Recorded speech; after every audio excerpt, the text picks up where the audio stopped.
नमस्कार, स्वाभिमानी न्यूज चॅनलच्या बातमीपत्रात आपले स्वागत। सेवानिवृत्त अल्प पेन्शन धारकांच्या पेन्शनमध्ये वाढ करा, खासदार शोभा बच्चव यांच्या कार्यालयासमोर आंदोलन। सेवानिवृत्त अल्प पेन्शन धारकांच्या पेन्शनमध्ये तात्काळ वाढ करण्यात यावी या प्रमुख मागणीसाठी धुळ्यात काँग्रेसच्या खासदार शोभाताई बच्चव यांच्या कार्यालयासमोर अल्प पेन्शन धारकांनी आंदोलन केले। दरम्यान महागाई सातत्याने वाढत असताना अल्प पेन्शनवर कुटुंबाचा उदरनिर्वाह करणे कठीण झालेले आहे। औषधोपचार, घरखर्च व दैनंदिन गरजा भागविणे अशक्य होत असल्याने शासनाने सेवानिवृत्त अल्प पेन्शन धारकांच्या पेन्शनमध्ये लक्षणीय वाढ करून त्यांना दिलासा द्यावा अशी मागणी करीत आज धुळे जिल्हा अल्प पेन्शन धारकांनी खासदार शोभाताई बच्चव यांच्या कार्यालयासमोर आंदोलन केले।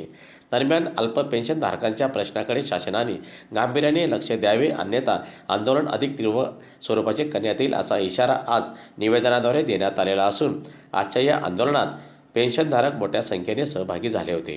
9 कामगार संघटनांनी देशव्यापी ह्याच मागणीसाठी देशव्यापी संपाची हाक दिलेली आहे। तरी 12 फेब्रुवारीच्या संपामध्ये या देशातील आणि धुळे जिल्ह्यातील लाखो कामगार सहभागी होतील असे आम्ही निर्धार केलेला आहे।